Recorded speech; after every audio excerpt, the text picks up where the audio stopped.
So good evening, everybody. Those of you who have joined us just for this last panel, welcome. And my name is Margherita Laera, and I'm a lecturer in theatre at the University of Kent, and I'm the organizer of this symposium. When I was planning the symposium, I thought it would be a nice idea to conclude it with, rather than with more papers, to conclude it with a conversation and to reflect on what's been said today and reflect on the various stimuli that were offered to us by the various speakers and try and draw some temporary conclusions, some red threads. So I thought about inviting our distinguished speakers, starting from next to me, Chris Campbell, literary manager at the Royal Court, Carole-Anne Upton, Pro-West Chancellor and Executive Dean of the Faculty of Arts and Creative Industries at Middlesex University, Catherine Boyle, Professor of Latin American and Cultural Studies at King's College London, and Adam Versényi, Chair and Professor of Dramaturgy in the Department of Dramatic Art at the University of North Carolina. So we are scheduled to finish at around 6:45. That gives us an hour and 15 minutes. We'll see how it goes because we're starting 15 minutes late. But we'll see how it goes, and I'll ask the floor if people need wine. When they do. Austin, you mean right now? No, endurance. If people really need wine at 6:45, we'll close at 6:45. Otherwise, maybe we'll go on if people want to ask more questions. I don't know. We'll see. So I asked each of our speakers to talk a little bit about themselves, about their relationship to translation, their experiences, and whatever they wanted to kind of say about the initial thoughts about theatre translation. And then when they've sort of introduced themselves and said a little bit about their experiences in translation, I'll ask them to give some thoughts about what's been said today and respond to what's been said today, more in general. Shall we start from Adam, maybe? And sure. Go? Okay. So to put myself in context, I'm a working dramaturg and theatrical translator in the United States, a country that is even less hospitable to translation than the UK, where we have been historically stubbornly monolingual, and where 70% of the population does not possess a passport. So what's a poor theatrical translator to do? Sorry.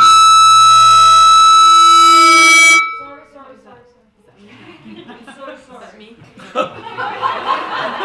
wasn't an answer to your question.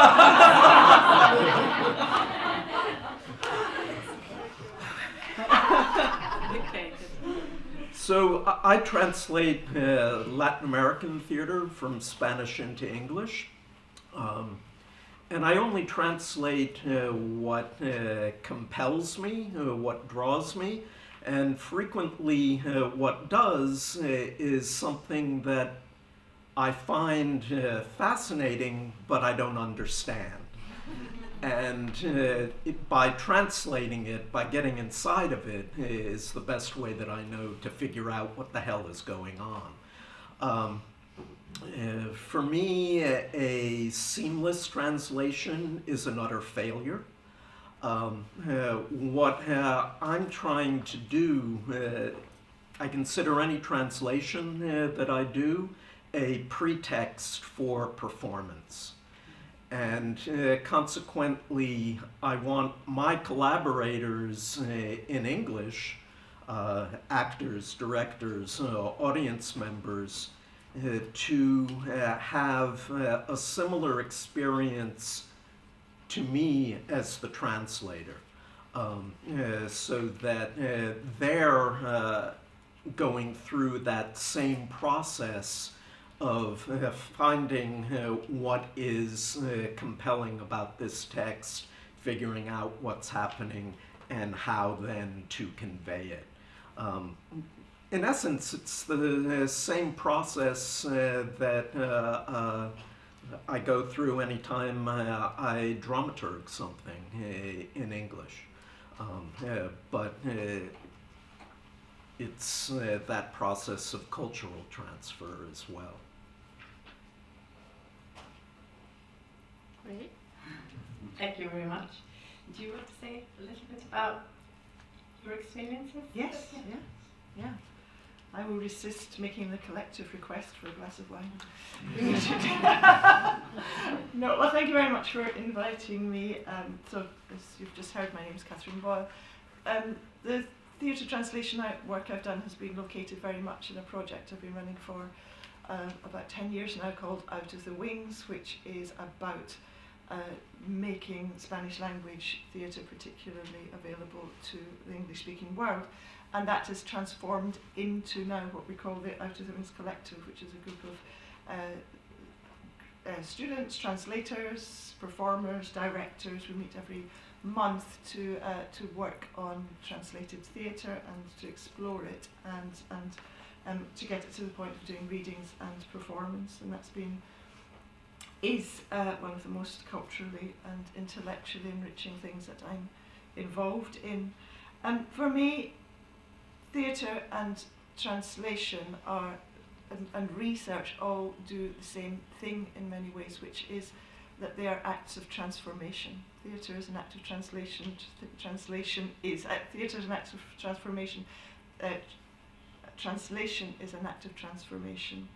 And when I was thinking about this, I went back to Peter Brook, as I so often do, and what he calls the culture of links. The links that perhaps have been submerged politically or historically, but that cultural acts and acts of transformation through theatre and through translation can be brought back to life. And for Peter Brook, it's only cultural acts that can do that, and I actually agree with that in many ways. I agree with it more every single day at the moment, that it is the cultural acts and how we engage symbolically and poetically with the language around us that is going to become our political response to the present world, understanding where words come from, where terms come from, where the license to utter certain words and phrases in our country is happening now, like the demand to look at immigrants' teeth, for example, or children's teeth to determine their words. And I'm saying that because I think this is political. For me, this is a political translation and theatre making, because they're transformative, are political deeds. What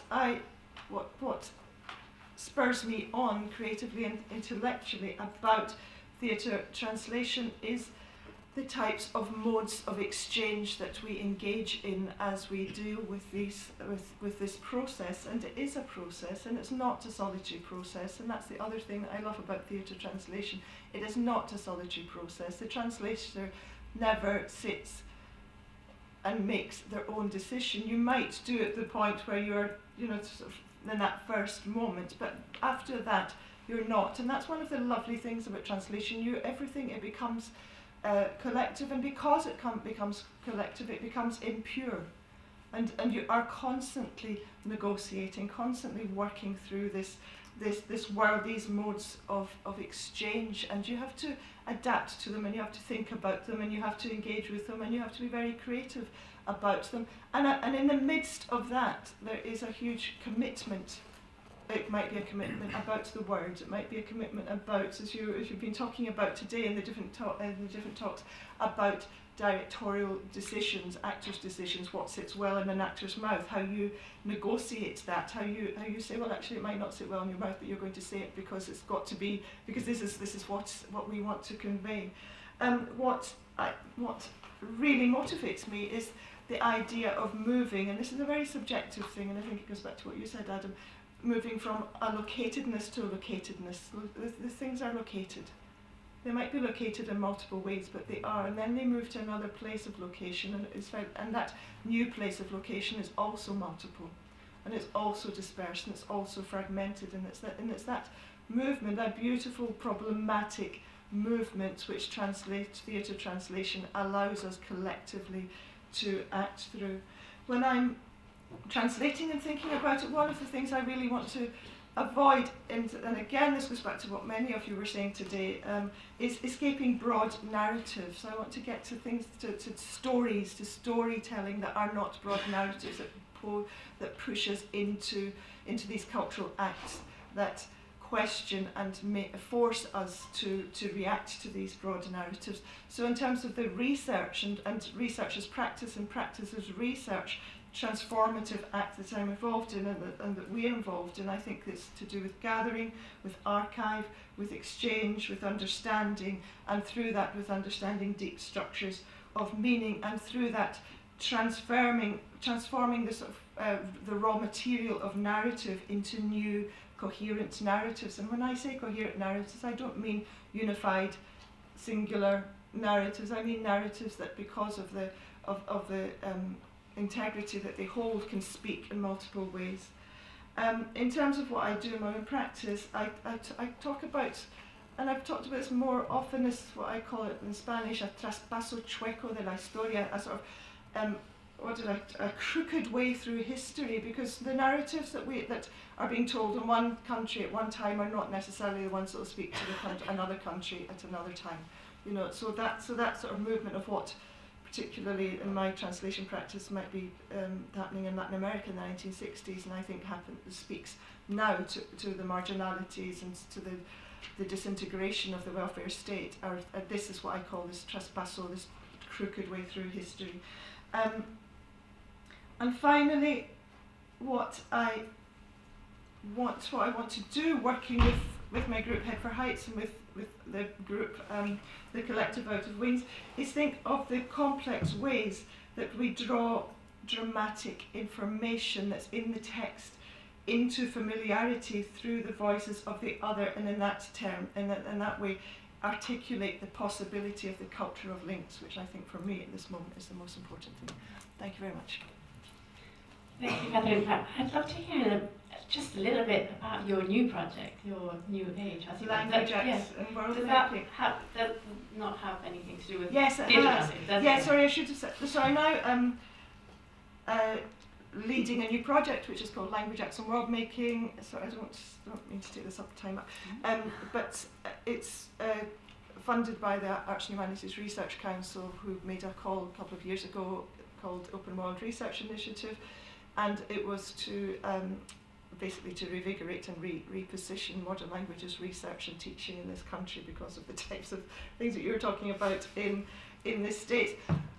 The project is called Language Acts and World Making for a very, very, very simple reason, which is that we make the language that's in us through that we make the world that we're in by the language that we speak, and the language that we speak and our languages shape us, and it's that dialectic between how we shape the world and how we shape the world shapes us through language, which is what we're working at, and it's looking at the sort of historical material and historical, particularly material and historical force of languages across the world and across time, how they travel, how they move, how we're made up of all these different these different movements across time. As you can see, I'm very interested in movement and how and I can't remember, somebody mentioned it, and how this moves through the body, through individual bodies, through collective bodies, and how we come to that. And that's in very short short summary of a bid that was 111 pages long. So I hope that makes sense. Well done. Thank you for giving me that time. Well, I probably haven't got as much to talk about as you have, but actually, it's been absolutely amazing to be here for me, because despite the ridiculously long title which I now have, which Margherita read out, I'm still very proud that I have that little Professor of Theatre title, which I don't very often get to use. But my own personal sort of journey to here, as it were, is that I began as a linguist in my academic interests, with a competing interest in theatre. I was made very frequently aware that my interest in theatre competed with any academic interest that I had, and eventually found ways of, not without some pain, marrying the two and through an interest in translation of theatre for performance. In terms of theatre, my own practice has always been around directing, mise en scène and staging, and I have given quite a lot of thought to how those two processes of translating for performance and making performance in a room with actors are in some ways parallel. I'm now quite convinced that they're not entirely, but that's another day's discussion. But I think what I absolutely love, what personally motivates me in that work, is that I'm a bit of a glutton for complexity, and I absolutely love the problems that we've kind of encountered today of working between the micro and the macro and the embodied and the material and the philosophical and the symbolic all at the same time, and trying to compress your macro, philosophical, symbolic through the material problem of creating the right prop is, for me, an absolutely endlessly wonderful challenge. So in terms of my own personal joy in this, that's really where it comes from in process. The thing that has really got me thinking today, and I have to apologise for saying to someone earlier, it usually takes me a good days, weeks, months and a lot of wine before the kind of thoughts that are flying around after an event like this start to take any sort of shape. So forgive me, they're all over the place at the moment. But I think the thing that has really struck me today has been the big question about the politics of what we're talking about. That actually we've talked a lot about choices and options, and it struck me that many of our speakers who are doing fantastic work have expressed a little bit of there's been perhaps a tinge of apology for not getting it quite 100% right, or for having something which was sort of a pragmatic solution but not 100% perfect in theoretical terms. That is, to me, what making theatre is all about. And I think we should be really proud of our choices, which are always contextually bound. And I am very concerned about the politics of what we're doing. I think we're putting ourselves under huge pressure. I'm not saying we shouldn't, but we should acknowledge that. That we are somehow positing, I think, in a lot of the discourse, the translator as a cultural ambassador, and with all the kind of protocols and agendas that go with that, about not causing offence. And I think that's a dangerous protocol, actually. We're also, I think, it's difficult enough to do the job of an ambassador and not cause offence when what you're dealing with is documents and policies. I think when what you're dealing with is the messy business of an embodied and multidimensional and symbolic artistic creation, then you're running an awful lot of risks, actually. And I think we just have to kind of acknowledge that it's a bit of a messy and imperfect business, but it's really important that we do it. I'm quite also really going to spend a lot of time thinking about the questions that Margherita set up at the beginning here, which was about the links to the referendum and how important theatre translation could be in terms of, or could it be in terms of intercultural relations, intercultural understanding. I've got a lot of things going around in my head. Maybe I'll save that for the next time you come round, and it might have got a bit clearer by then on that. But I do worry, with a translation in the theatre post-Brexit. Have we started to go there? I don't know if we have really. I don't know how. We have 55 minutes to resolve this. Okay, so is there a role?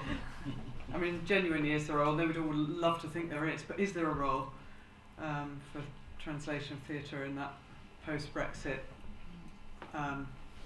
pathology, and what is the role and what can we do on those lines. So there's lots of more ill-formed thoughts I could share with you, but I think I'm probably best to leave it just there for now.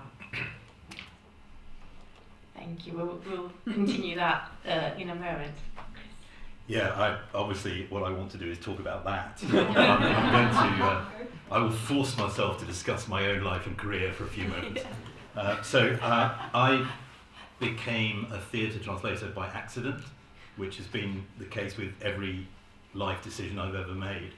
I lived in France for a long time when I was young, so I spoke French. That was one thing. Then I was an actor for 25 years. And that was another thing, and I made no connection between the two at all. Until one day I find myself in a production of Mary Stuart at National Theatre, which starred Isabelle Huppert as Mary Stuart. And in parentheses, most of the reviews mentioned the fact that she had a French accent.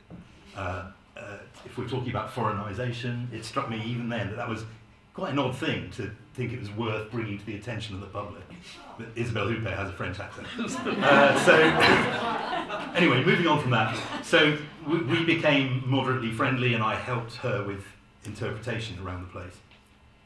And then she said to me, "You speak French?" And I said, "Yes." And she said, "Why don't you translate plays?"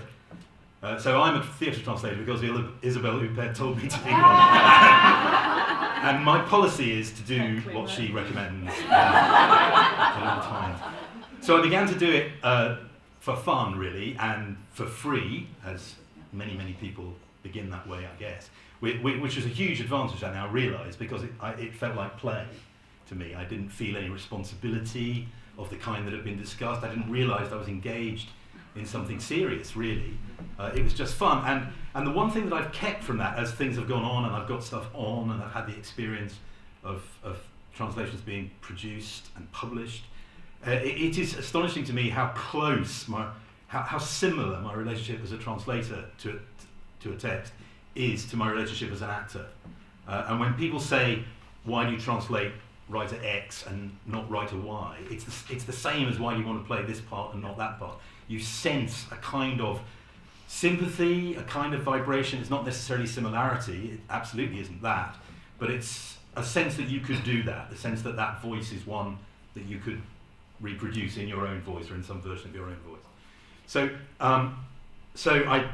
I carried on doing the two for a while. Then I accidentally stumbled into literary management, and now by some bizarre chance, I'm the literary manager of the Royal Court Theatre, so I don't really have time to act anymore, but I still do translation, and I do French, and I do French-Canadian. And it's interesting, many of you may know this, it's only very recently that the French stopped translating French-Canadian plays into French when they were going to produce them in France. So the politics of translation is multi-layered, and the British are not the only guilty parties in this matter. I suppose I don't make in my own mind a huge distinction between translated work and just work, plays. To me, it's kind of all part of the same thing. And the Royal Court, as many of you will know, we have a very active international department, and we do, as a matter of policy, put on translated plays from elsewhere in the world, and we might talk about that later in our policies in that regard. I'll just say, by way of introduction, we don't ever use so-called literal translations. It's a matter of philosophical conviction that the play should be translated by someone who can speak the language. We have experimented recently with plays in more than one language without necessarily offering surtitling. I think the questions of foreignisation change from play to play, and that's what I'm going to say later if we return to this subject. Because I do think there is a danger with the notion of foreignisation, that the message you're transmitting is the most interesting thing about this play is that it's foreign, and I do worry about that. Fair enough. And you recently directed a translation, a play translation, or was it in California? Was it? Oh no, yeah, that was. It wasn't in translation. No, it was just a development workshop. It's just that the writer is called Mia Chung, so you might think. But it was a play about translation. It's a play in early stages about translation, about language, and we worked with 4 actors, all of whom have at least 2 languages. The writer, who speaks American English and Korean, and me with English and French. So that was very, very interesting. One thing I did learn is if you're talking about translation in a room where there are 6 people who have at least 2 languages each, you need at least 2 weeks to even get started, because every single thing you say provokes a huge efflorescence of anecdote and recollection, and the first time I met my Croatian husband and all that kind of stuff. Yeah. Okay, so let's go back to that question. With the theatre translation post-Brexit, what can we say to solve this question in 40 minutes? Well, first of all, and then I'll stop, we can say with a theatre post-Brexit. I mean, the translation thing is a small part. With the arts, I don't know if it's appropriate to quote this, but I remember years ago hearing the great comedian Peter Cook being interviewed, and they asked him what had inspired him, and he said, "I was enormously inspired by the cabaret artists of the Weimar period, who did so much to prevent the rise of Hitler." And I just thought that was such a great remark, because we've been banging on about these basic themes ever since I entered the business, with the results that we see. So I think it's a bigger question than translation, but yeah.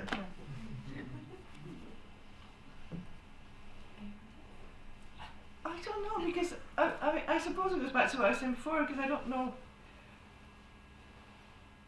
Well, we can't solve it. No. And I think it's really important to say. And whether we think that theatre translation's got a place, it's in a way we become very powerless, because it's the theatres themselves that have got to decide that. We can do lots of things. We can do all the readings we do. We can put on French plays, or we can do them in universities. We can do in small places. And all of that is really, really useful work, and I think any outing of any play is really useful and good, and you get an audience and something is sparked off, and that's great. Whether I think the bigger question is a policy question, and it's a policy question about the theatres that can actually make a change. So I don't know. I mean, I think intellectually, culturally, we're in this world, and we can talk about it, and we can intervene, but we can intervene with theatres and try to do things. But theatres are still, I don't know what you think about it, Chris, but theatres are still governed by other modes, by other modes of finance and economics and how a theatre will actually work. And then I suppose if somebody came up with a fabulous Brexit play that was actually going to get bums on seats for a month, then it would be put on. There is one about to go into rehearsal. Not with us, but yeah. What is it? I can't say. Yeah, I haven't read about it. I feel as if I've read about something, Yeah. but that might be just National. I think we're terribly slow at responding, though. I mean, there is one about to go into rehearsal. It's the end of October. I know somebody's probably sat down and done some very quick writing, but it didn't come out of nowhere. And I think one of the things that I would be critical of in the theatre, which I love and adore, is that we are quite slow, actually. We seem to be slower now than I felt, certainly when I was first drawn to the theatre, to really pick up what is actually going on and to really start addressing it. We talk a great deal about theatre providing this fantastic symbolic space, but it's going to be a little bit out of date by the time we get to it.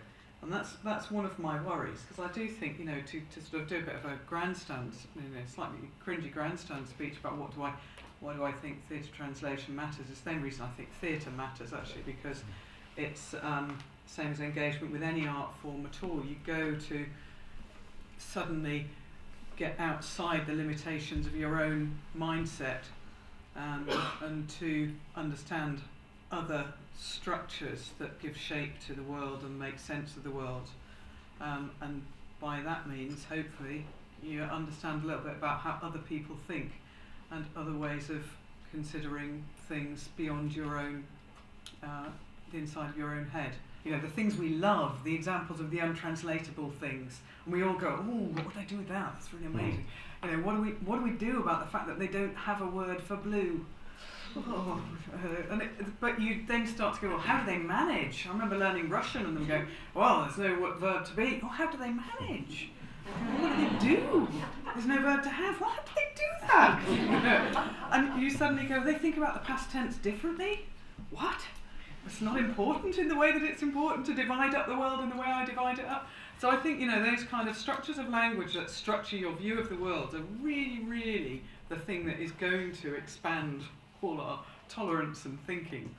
But it's how we actually make that viable. And I think to sort of marry Catherine's point about it being a question of policy and the question of the sort of naive hopes, I think we do need to find ways of making that a viable model so that theatres can put on plays. When we've heard some examples of it today, so we heard about the choice of the Polish play to be translated having a reference to Hamlet because somebody thought that would probably get a better audience. So we have already heard of that, and we've also heard about I've noted a couple of examples of amateur staging work that informing policy makers or in widening horizons of the kind of mainstream repertoire focused approaches that we tend to think about when we're talking about capturing the metrics of how many plays are translated or whatever. But there are actually some other more indirect means perhaps to enlarging the repertoire of what's viable to produce. And maybe I hope this is optimistic about it. No, I'm just having an idea. Sorry, good. No. You were just going to say something. Go ahead. And the idea is, I think, one of the things that exists and that we probably all know of is a real mistrust of the academic translator, or the person that's seen to be the academic translator, and that is put in the box of not being able to move into being the real stage translator, which is where we get the nonsense about the literal translator, etc. And so my idea is that we do get the National and the Royal Court and all these and different big theatres in London to fund a series of readings from across the world. I know that the Royal Court does it, I know that people do it, but if you got something that was together that actually did use the talent and the expertise that's in London to say every week or every, you can do that, or if just have blanket readings for a while, because I think the space and we talk about it a lot now, Twins Collective, the space for the play reading is an incredibly frustrating space in some ways. Obviously people work and they do the reading and then it goes, but it's an incredibly creative space and vibrant space and a place of potential. So I think there is something, so we don't wait for the theatres to change their policies and to say it's actually going to make a lot of money, and I don't think the plays are. No, I don't mean that. I don't. We all went into it for the money. That's what we're there for. No, I don't mean that. I don't. You know what I mean. I think that that's not fair to pick me up on that, because I know there are economic questions there, but I think from our, and I'm critiquing us as well as everyone else, just making a space which is to say, let's hear these voices and not let's hear them in very fragmented ways, which is what happens. And I think the plays don't have to be about Brexit. Plays don't have to be about that, because they're about, because the Brexit is Brexit's a meaningless sign, but it's about so many different things. And I apologise, I didn't want to undermine what you do or to use that, but we do know there are economic questions. Yeah, no, I wouldn't presume to answer that question about post-Brexit, although we're certainly going through something similar with the ascendance of the Great Orange One. But it seems to me that, this is very much out of my own personal experience in trying to do this kind of work in the States. In 2007, I founded and now edit an online journal on theatrical translation, because there was no place to just even publicize that work. And in 2012, feeling like we hadn't made the next step of getting anything actually produced, and pulling together a group of theater artists, university professors, people working in cultural institutions, embassies. And we basically banged our heads against the wall for several years trying to get artistic directors to look at this stuff. And I've pretty much come to the conclusion by now that that's largely a losing battle. Their mind is, their consciousness is pretty much formed. And what we need to be doing, and I think it was illustrated in the talk earlier about the Chinese theater, where you've got these amateurs translating who then become producers themselves. What I'm interested in now is capturing a university population who are going to be the next artistic directors. And when I can fire them up about the excitement and the value of work in translation, then the next step happens. Can I? You see, I want to make that the point inspired by some of what you just said, which is that this is it domestication? Is that the word you're using? Domestication. Yeah, domestication. You see, I think it happens. It happens in the stage before the translation. It happens in the selection. Yeah. That's where it happens. So for example, I've had a number of plays produced, and they are of a certain kind. They're funny, usually. They are recognisable to a British audience, even if they have a certain strangeness to them. But I've also got a number that have not been produced, and there's a volume going to be published next year, unusually, of plays that have not been produced. And I look at them now because I'm collecting them together, and I think, of course, they've not been produced. They're too foreign. They're too weird. They're too strange, and that is a real problem over here.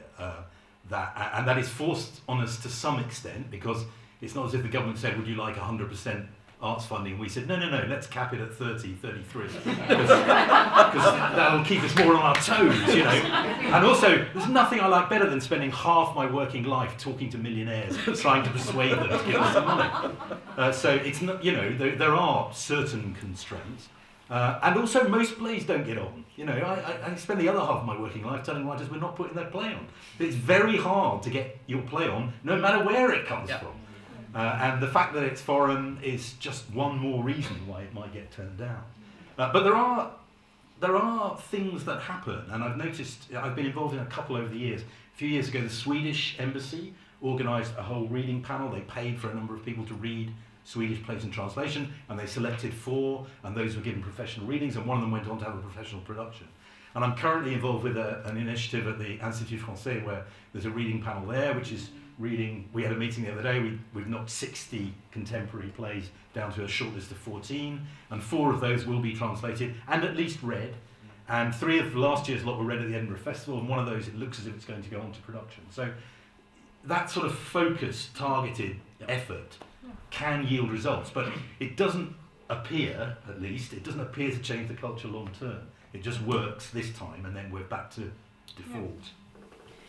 Yeah, I mean, it's always the foreign cultural centres, like the French Cultural Centre or the Swedish Cultural Centre, that sort of trying to promote their own cultures and plays, etc. But if they succeed, that's okay, isn't it? There's nothing. That's sure. But my point was that maybe we should lobby with the Arts Council to kind of adopt a little policy about translation, trying to subsidise it a little bit more. Well, obviously, it's like a very utopian thing to say, but I mean, how do you overcome the situation? Because it's an impasse. What would change this? The only thing that would change it is if you get more funding for it, I suppose, or not. Am I? Well, that would help. I mean, for 3 or 4 years, for example, the Royal Court got money every year from the Mellon Foundation in the US, specifically for the development of American work, which meant that for a few years we did 2 US plays every year because they cost us nothing. And yes, that would make a difference. I think we have to stop thinking about it. We've been talking about this for so long, and what Chris says, yes, very few plays actually go on, and then we get into translation, and then we get into translation of French, German, Spanish, Chinese, blah, blah, blah, and then it's just this huge problem. I really think, and this is what we've been doing, and I think it's the same as you, Adam, that you just keep creating the space and the spaces, and every space you create, you value it and you make the most of it, and then you can have there are little successes come out, but let's just not. I mean, even when I say a little success, I don't really mean that. Just value what happens with each and every possibility, and then things do happen. Things do go on. Yeah, and things it might not be that it happens in London or it happens in the UK. It might be that it happens in Peru, or it happens in the States, or it happens in Spain, or wherever. But but these links. This is why I like the culture of links idea, because these links happened. When we were doing the play readings that we did with Out of the Wings in July, William's play's been read in New York and Spain from then. There's another play that's been taken up once again in Brazil. There was other stuff as well. I can't remember. There's something else. But there's plays that there's people that are interested in a play that Sophie's translated for producing. So these things happen, and it's an awful lot of energy over an awful lot of time. But that's what you do. You keep creating the spaces, and don't. I mean, I'm saying this because I've been at it for such a long time. If you think immediately there's an impasse and you can't go on, then that's where you're at. You're at the wall. I think the other thing is create the space and just keep creating the space. I guess that's what we're all doing here. No, absolutely. In our own ways. Absolutely, Yeah. yes. Can I come in on that as well? Because I think we tend to, it's very difficult to get away from a deficit model when you start talking about this, and it's difficult to go anywhere from a deficit model unless you suddenly get huge amounts of cash. So keep talking to me. Plan A, that's plan A. But plan B, a much easier solution. It really strikes me every time I travel around in Europe how disconnected we are. Now that may be an obvious thing to say when we're sitting here surrounded by flags and talking about post-Brexit, but we have very, very little awareness actually of contemporary European culture, and make a huge provocative generalisation. But I used to play little games with groups of students who were very, very well educated and highly motivated students of theatre in higher education. I used to ask them if they had heard of any French plays, and they would usually name Beckett. And you would say, no, can you name any other French plays? And I'd think for a while, and then occasionally someone would say, yes, UNESCO. And then it would be Molière, and then you say, anyone still alive? And then everyone would get a bit nervous. You'd say, anything in the 21st century? And then we get really nervous. And then you sort of open it up and go, well, what about German? Nothing. What about Italian? Nothing. Spanish? No. Any European living artist? Any sort? No. Any European pop band? Are you really, really radical ones? They go Kraftwerk. You go. Yeah. Excellent. But then, you wouldn't. Whereas if you start to ask those sort of questions amongst our European counterparts, there's a much greater awareness. So I think that the problem is actually much more than the theatres can't afford to put on foreign works. Yeah. I think the problem is much broader than that, if it is a problem. I think we see our arts activity as an export product, to put it in those terms. We don't see ourselves as kind of having any particular reason to engage with whatever current artistic achievement might be going on in, the southern Mediterranean. And we don't have that kind of general awareness. We don't have European festivals, we don't have international festivals of work, we don't, in our press, we don't see reviews of work that's going on internationally, we don't get much profile on TV or on our phones, we don't get reports of prize winners or activities that are going on more broadly. And I think it's a much bigger cultural phenomenon than just to say, we don't have many plays. No, it is, but of course, that is why theatres think they can't afford it. Yeah, right. I mean, I absolutely agree with you. But I think the solution, therefore, is actually much broader as well. difficult times in which to say this, but I think, you know, the arts in schools and languages in schools are neither in a really great position at the moment. But, you know, you talk about working with students. If we're allowed to continue to have European and international students and staff, and any of them have previously been allowed to study the arts and languages, then we have some hope that we might actually engage some broader thinking. We also, just on a practical note, I mean, there is lifts. I mean, there is the international when companies come. But until recently, we did have a theatre in London dedicated to largely contemporary foreign translated work. It was the Gate in Notting Hill. And under Stephen Daldry and Lawrence Boswell and Erica Wyman, that's what they did. And then, I'm not slagging off the recently departed artistic director, but he took a different line. And now they have a new artistic director, and I have hope that we will once again have a small but important and dedicated house for translated work. Because it's crazy that a city like London doesn't have such a thing. It's absolutely crazy.